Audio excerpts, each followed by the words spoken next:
So this is the Calcat, the Calicaster, and this is a review of the Orville Twice in a Lifetime.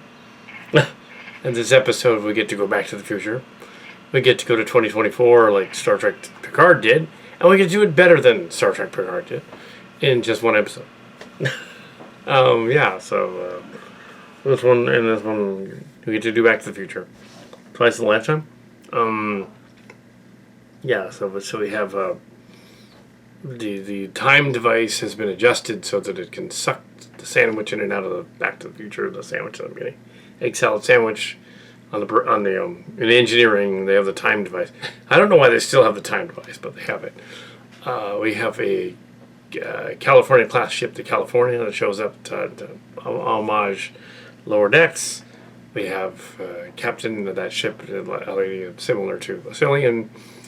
We have the Kalylon chasing them down and getting ahead of them to destroy the time. There's a base they're going to take it to hide it. Ted Danson appears again as the Admiral, a cameo. It doesn't work. They during the attack, Malloy, he's transported to the past and leaves a message from the past saying he's in 2024. Come get me.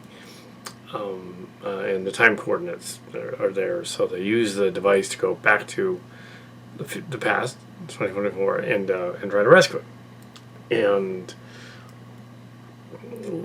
Isaac goes in disguise as, well, what the character looks like without his makeup on, basically.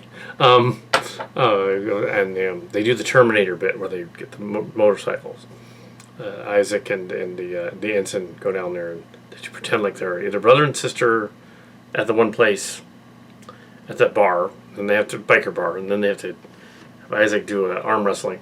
And then they have to, later on, pretend to be a couple to get into this empty house that has a basement that there's stuff down in there.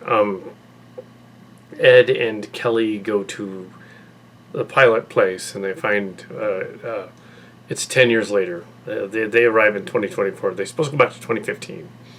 They arrive later, 2024 or 2025, somewhere in there. But Malloy has become a father and he has kids. He married the lady from the cell phone 2015 earlier. I don't know how that would have worked. It would have screwed up the timeline. But yeah, I can explain that later because actually it doesn't screw up the timeline. Every action and reaction in that universe, similar to the Everything Everywhere All at Once, every action and reaction in the other multiverses is itself a multiverse. So there's a excellent video by the Orville evangelist guy, the JP, who goes on about the sandwich and how the sandwich works, and time travel, all that. Yes, go watch the video. He rants about people complaining on his website. But yeah, time travel is weird. This was more like a Avengers time travel than Back to the Future, though, because it's a separate branch of the timeline. It's more similar to even a divergence kind of thing going on. When they go to 2025, they're actually in a slightly divergent timeline already, because he's allowed to be there. He wouldn't have a past. He wouldn't have credentials to fly a plane and all that stuff, or to get that.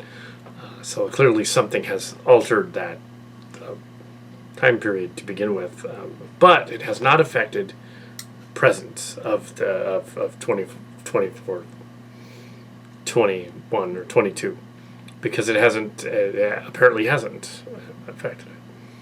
No ripples through time like in Transformers Beast Wars.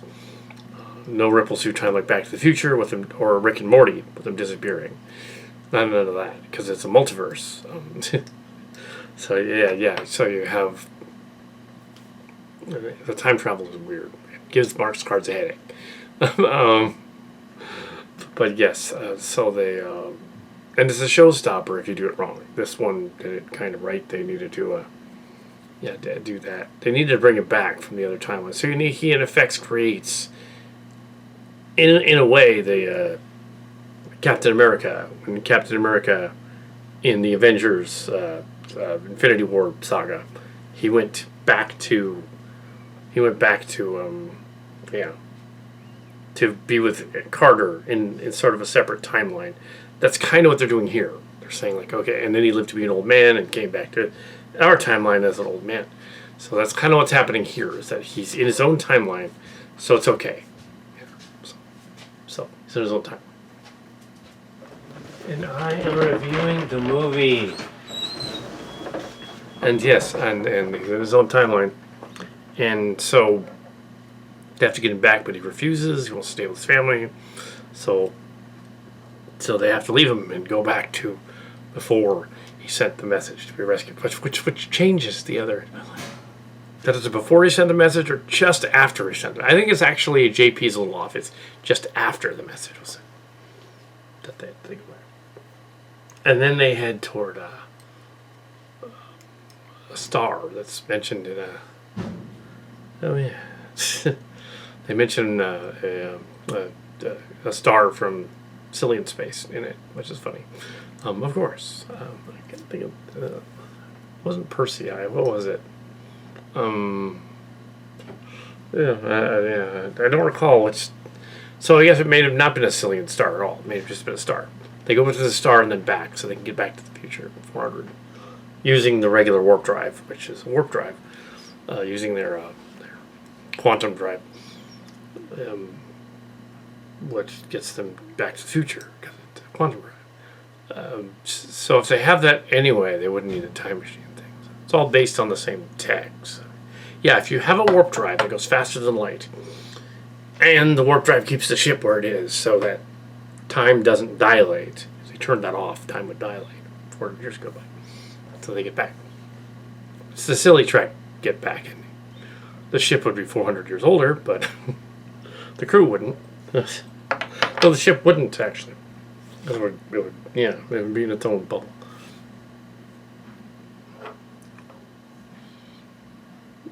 So, yeah. Yeah. The Ensign lady is still flustered at Isaac, because Isaac is like, they do it. Oh, we just broke up. There were a few funny lines in here. They just broke up. Scene. Funny. Some other stuff. But yeah, they do say Jesus Christ a lot. They have a car called the Orville, referencing JP's car. Yes, so he's in the episode apparently somewhere. Look for that guy from the internet. He said they didn't. I was not in it. It's a silly Trek story though. So I was not in it.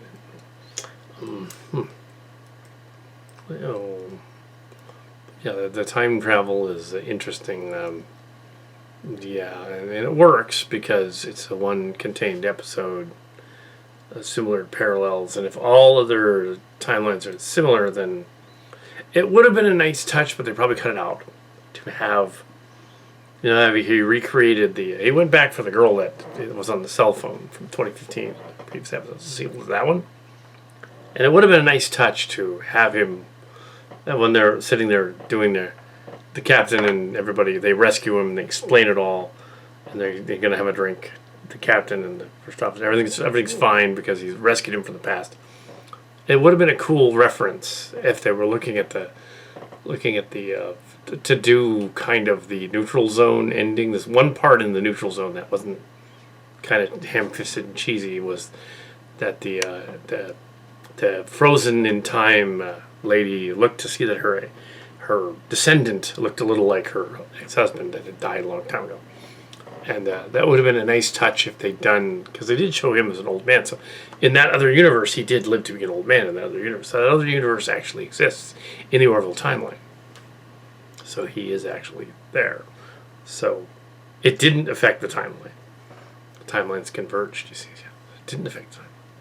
Now, it was closer to them when Ed and Kaylee did their thing and then didn't, using the time travel thing, that so they didn't meet up, and that affected the Kalylon War in the other universe because it's closer to them. But 400 years earlier, the butterfly effect just simply branched off and created sort of a sideways continuity that they're still familiar with. So it would have been cool, as a nice touch at the end, to have him look at the pad thing at the last minute, look down and see like, oh, turns out, yeah, there's a version of me that actually existed. And there's a picture of him.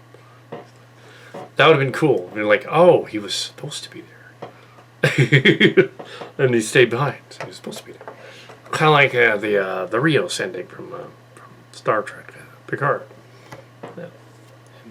And, so there's another version of him that happens to be there because the timeline's not dependent on whether he lives or dies. He's not one of the main characters. And then one of them could explain, because that would take him another 6 or 7 minutes to explain that. And say, perhaps, Captain, we didn't need to rescue him after all. The other version of him did not affect the timeline adversely.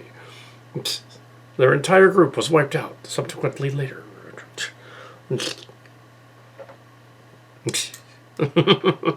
They did mention the pandemic in it. They would get through it.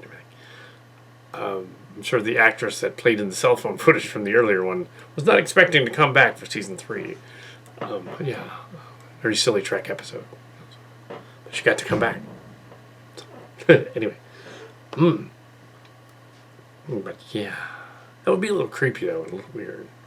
How would he know the other stuff? Just, yeah. Some little fuzzy areas, but it's sure it's sci-fi. But chalk it up to being sci-fi. I mean, there's a rant on the internet, but just chalk it up to being sci-fi. It's supposed to be strange, goofy thing. Yeah. So anyway, that's that. The Orville. You know.